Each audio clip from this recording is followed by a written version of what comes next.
Assalamualaikum warahmatullahi wabarakatuh. Mohon izin memperkenalkan diri. Nama saya Siti Nazonul Andafa dengan NIM 021121123 dari Program Studi Teknologi Mekanisasi Pertanian, jurusan Pertanian Politeknik Pembangunan Pertanian Bogor.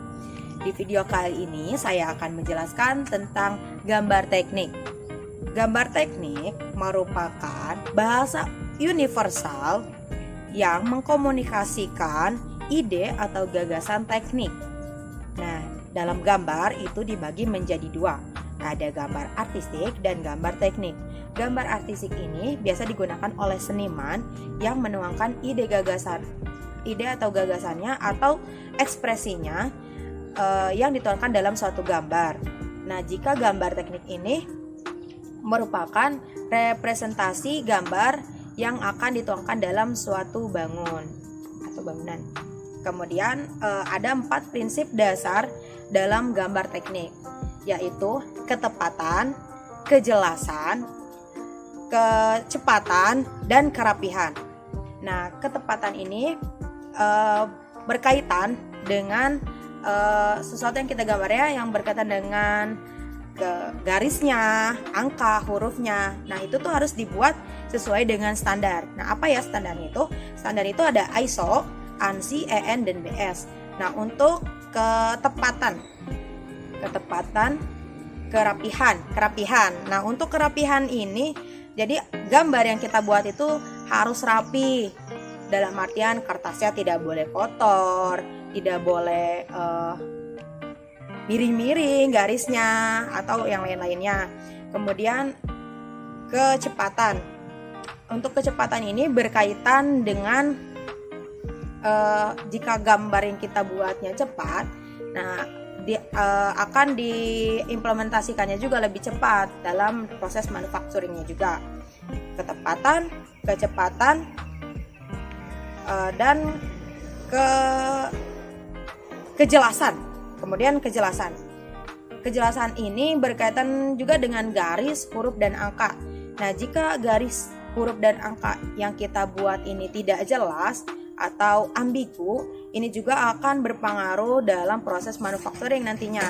Jadi garis, angka, dan huruf ini harus sesuai dengan standar ASME gitu kan, yaitu gotik ya. Nanti akan saya jelaskan. Kemudian selanjutnya ada perlengkapan yang kita butuhkan dalam membuat suatu gambar teknik. Di antaranya yang pertama itu yang paling utama adalah kertas. Kertas itu adalah dasar pembuatan gambar. Gimana caranya kita buat gambar kalau misalkan tidak ada kertasnya? Namun yang biasa kita gunakan itu gambar yang sisi satunya halus, sisi satunya rada sedikit kasar, atau bisa juga dengan jenis kertas kalkir. Nah, untuk ukurannya itu biasa kita gunakan adalah ukuran A, mulai dari A0, A1, A2, A3, dan A4. Nah, selanjutnya adalah pensil gambar. Pensil gambar ini adalah alat untuk menggambar ya gitu, menggambarnya dalam kertasnya itu ada pensil. Nah, jenis pensilnya itu ada beragam, ada mulai dari pensil H, HB, F, dan yang lain-lainnya. Nah, tapi yang biasa atau lazim kita gunakan itu adalah pensil HB atau half black dan pensil 2B. Kemudian ada pulpen gambar atau rapido gitu kan. Selanjutnya ada penggaris. Penggaris juga membantu kita dalam membuat suatu gambar, di mana penggaris ini ada berbagai jenis. Ada penggaris yang biasa yang panjang itu, ada juga penggaris segitiga dengan ukuran 45 derajat, 60 derajat, dan 90 derajat. Nah, itu tuh bisa kita gunakan untuk membuat kelurusan dalam satu gambar. Selanjutnya itu ada jangka. Jangka itu kita gunakan untuk membuat suatu gambar lingkaran.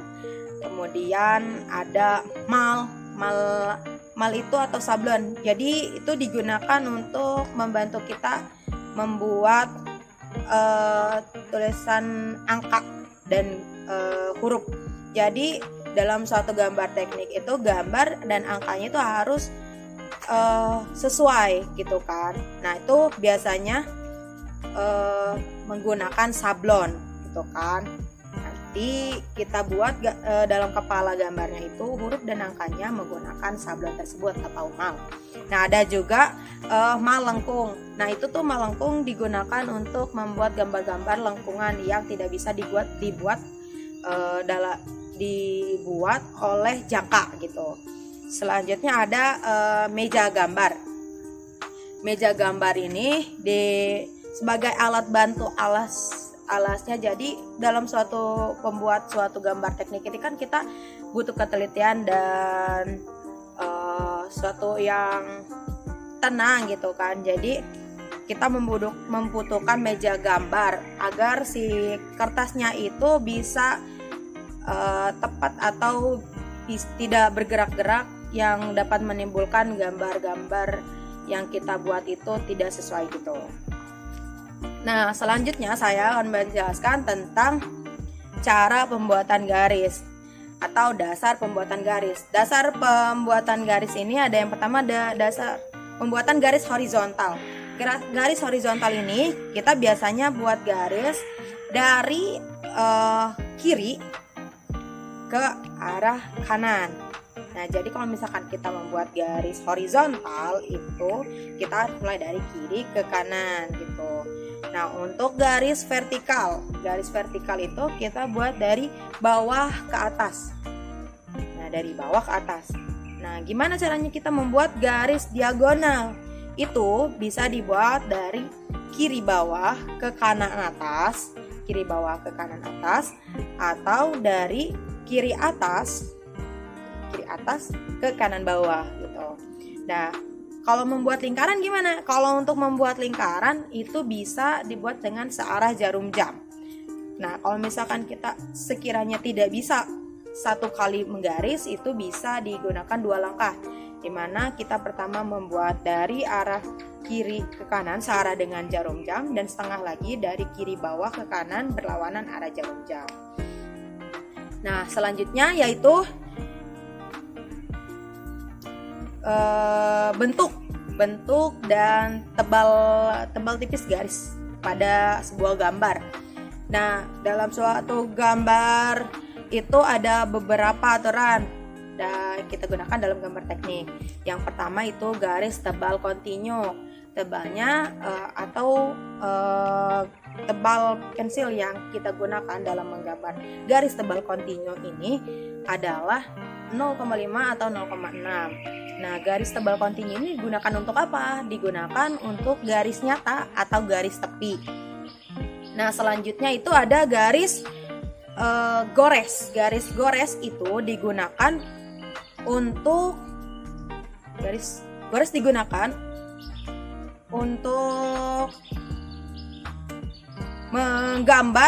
menggambar suatu bagian yang tidak terlihat atau tertutup bidang lain.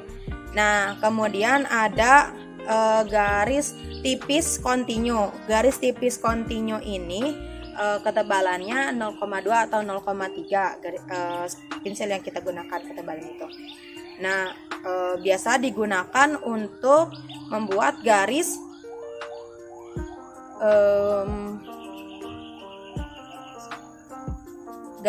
tipis kontinu biasa digunakan untuk garis ukur, garis arsiran, garis bantu, dan garis perpotongan. Yang selanjutnya itu garis bergores titik tipis. Itu biasa digunakan untuk membuat sumbu, garis sumbu atau garis simetris.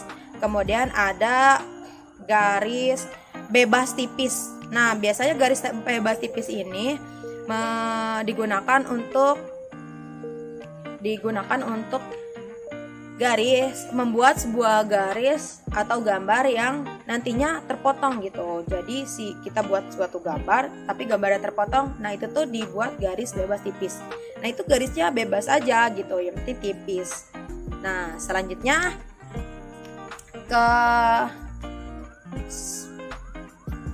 saya akan menjelaskan tentang aturan penulisan huruf dan angka. Nah dalam membuat huruf dan angka ini ada 4 aturan atau dasar yang harus kita terapkan. Yang pertama ini harus jelas ya, harus jelas. Jadi gambar huruf dan angka yang kita buat dalam suatu gambar teknik itu harus jelas sehingga tidak menimbulkan misinterpretasi, dimana huruf dan angka ini harus sesuai dengan standar ASME atau Association of Mechanization Engineer. Nah, dalam ASME ini sudah dijelaskan aturan-aturannya. Nah, angka dan gambar ini jika ingin sesuai atau serasi atau lurus itu kita biasa menggunakan mal garis itu kan, penggaris sablonan itu. Nah itu bisa membantu kita dalam membuat angka dan huruf agar lebih jelas dan tidak menimbulkan misinterpretasi. Selanjutnya saya akan menjelaskan tentang konstruksi geometris. Nah, konstruksi geometris ini berkaitan dengan jika kita membuat atau tata cara kita membuat suatu gambar atau garis dalam bentuk 3 dimensi gitu. Nah, ada 4 tata caranya, dimana yang pertama yaitu membagi garis membagi garis melalui satu titik garis lurus. Jadi satu garis titik tegak lurus. Nah yang kedua itu membagi sudut menjadi 2 bagian sama besar. Nanti saya akan sajikan dalam gambar sebelah. Kemudian ketiga yaitu menggambar segi 5 dalam lingkaran. Jadi dalam suatu lingkaran, gimana sih caranya kita membuat segi 5 tapi dalam suatu lingkaran gitu. Kemudian yang keempat itu ada menggambar segi 6 beraturan. Nah, agar membuat segi 6 lebih rapi atau lebih simetris dengan bantuan lingkaran, itu bagaimana caranya nanti saya akan gambarkan. Selanjutnya itu saya akan menjelaskan proyeksi yang ada dalam gambar teknik. Proyeksi dibagi menjadi 2. Ada proyeksi miring dan ada proyeksi ortogonal atau tegak. Nah, proyeksi miring ini dibagi lagi menjadi 3. Ada aksiometri, oblikio, dan perspektif. Nah, dalam proyeksi aksonometri ini dibagi menjadi 3 lagi nih. Ada isometri, dimetri, dan trimetri. Nah, yang selanjutnya itu ada proyeksi Eropa Amerika. Nah, proyeksi Eropa Amerika ini juga kita gunakan sebagai pandangan dalam membuat suatu gambar. Di Indonesia itu kita biasa menggunakan proyeksi Amerika yang dilambangkan dengan huruf A, dan proyeksi Eropa dilambangkan dengan E. Proyeksi Eropa ini merupakan atau biasa disebut proyeksi kuadran pertama, di mana pandangan gambar itu dilihat dari kuadran pertama. Dan proyeksi Amerika ini adalah proyeksi kuadran ketiga, di mana pandangan dilihat dari kuadran ketiga. Apa sih bedanya proyeksi Amerika dan Eropa? Proyeksi Amerika itu dia pandangannya sesuai dengan gambarnya. Jadi misal itu depan ya depan gitu kan. Kalau misalkan Eropa itu terbalik dia pandangannya gitu. Pandangan asli dengan digambar itu terbalik. Nah, di Indonesia itu kita pakai proyeksi Amerika. Nah, oke, lanjut ke pembahasan selanjutnya, yaitu kita akan menjelaskan gambar perpotongan. Jadi dalam suatu gambar itu kita bisa menjelaskan suatu gambar, semisal satu mesin gitu. Nah, dalam mesin itu ada implemen lagi di dalamnya. Nah, gimana caranya kita menggambarkannya? Itu bisa kita membuat gambar lalu seakan-akan gambar itu dibagi. Nah, jadi gambar perpotongan itu berfungsi untuk menjelaskan detail atau menjelaskan tentang elemen-elemen yang tidak terlihat gitu. Jadi dengan perpotongan ini nanti si elemen yang di dalamnya atau suatu benda yang di dalamnya yang kita gambar itu bisa terlihat gitu dengan perpotongan. Nah, perpotongan juga itu ada 3. Itu ada perpotongan penuh, ada perpotongan separuh, dan ada perpotongan sebagian.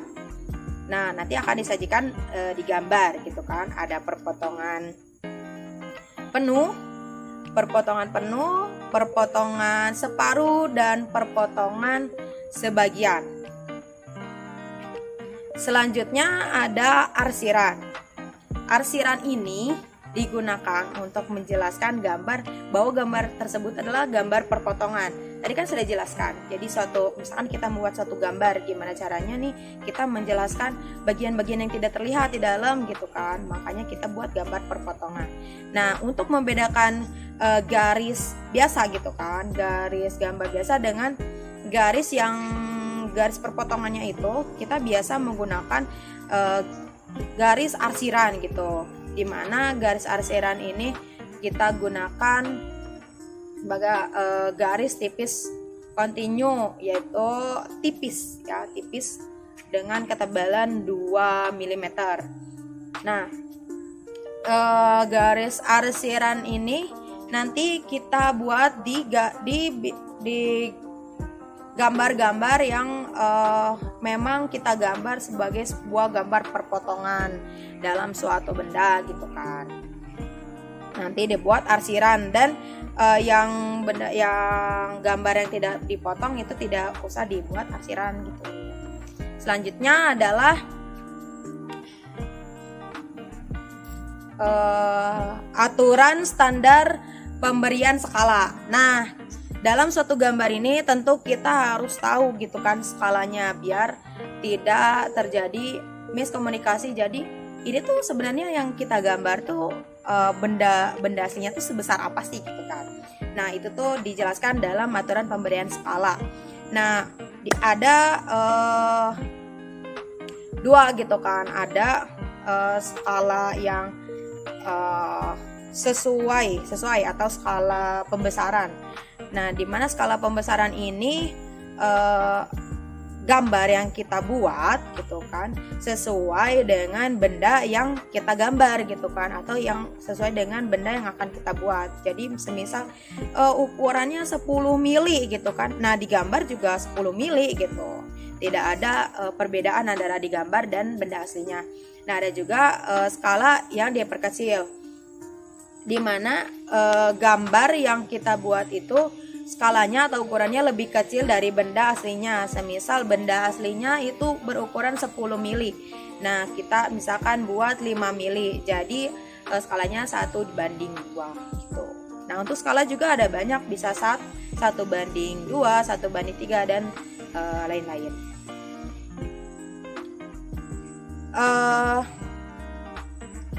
Untuk membuat suatu garis atau ukuran garis itu, untuk membuat garis itu kita dibagi menjadi 2, ada ukuran linear dan geometris. Nah, ukuran linear ini yang termasuk dalam garis atau garis ukuran linear ini adalah panjang, lebar, dan tinggi. Panjang, lebar, dan tinggi ini adalah ukuran linear.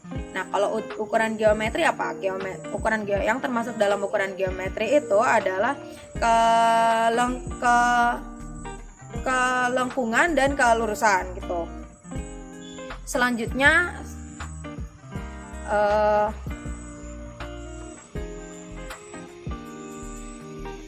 selanjutnya itu ada aturan pemberian ukuran gitu kan, dimana dalam suatu gambar ini kita ada aturannya tersendiri. Itu ada semisal kita membuat suatu garis bantu gitu kan, yang menjelaskan suatu ukurannya itu.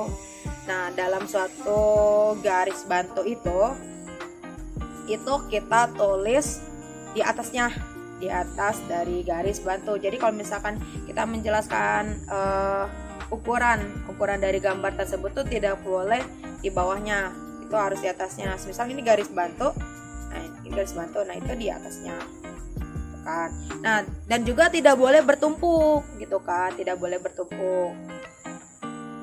Selanjutnya untuk menunjukkan anak panah. Nah, anak panah ini harus runcing, tidak boleh tumpul, dan ujung anak panah ini harus ditebali gitu kan, biar jelas oh ini tuh anak panah. Dan anak panah itu untuk biasanya untuk garis bantu gitu kan, dari garis bantu dalam gambar teknik. Selanjutnya itu adalah penyajian gambar. Penyajian gambar itu ada dibagian menjadi 3. Yang pertama ada gambar kelompok. Nah, gambar kelompok ini biasanya dalam suatu gambar gitu kan, gambar itu ada beberapa satu lembar kertas, ada beberapa benda yang digambar gitu. Kemudian ada gambar satu-satu. Gambar satu-satu itu satu kertas, satu halaman kertas untuk satu benda. Kemudian yang ketiga itu ada gambar berlembar banyak. Jadi satu benda digambar dalam beberapa lembar gitu kan, beberapa lembar gambaran. Nah, kemudian saya juga akan menjelaskan satu gambar. Jadi dalam membuat gambar teknik ini, dalam satu halamannya itu kita diharuskan untuk membuat yang namanya etiket. Nah, apa sih itu etiket? Etiket itu merupakan kepala gambar. Jadi di situ adalah informasi dari gambar yang kita buat gitu kan.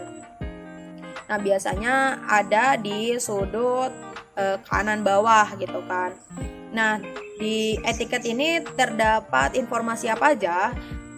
Yang pertama tanggal dibuat gambar tersebut, siapa yang membuatnya, berapa skala gambarnya, kemudian siapa pemeriksanya, siapa yang menyetujuinya, kemudian nomor gambar tersebut. Jadi itu tuh gambar teknik yang kita buat tuh gambar yang keberapa gitu, entah ke-1, ke-2 atau ke-3. Dan informasi tentang universitas kita gitu. Ada juga informasi tentang apa sih gambar yang kita buat gitu. Semisal gambar mur atau bait atau konstruksi geometris gitu. Dan juga ada informasi tentang bahan yang nantinya akan kita buat dalam benda tersebut. Mungkin itu saja yang bisa saya sampaikan. Kurang lebihnya mohon maaf. Terima kasih. Wassalamualaikum warahmatullahi wabarakatuh. Bye bye.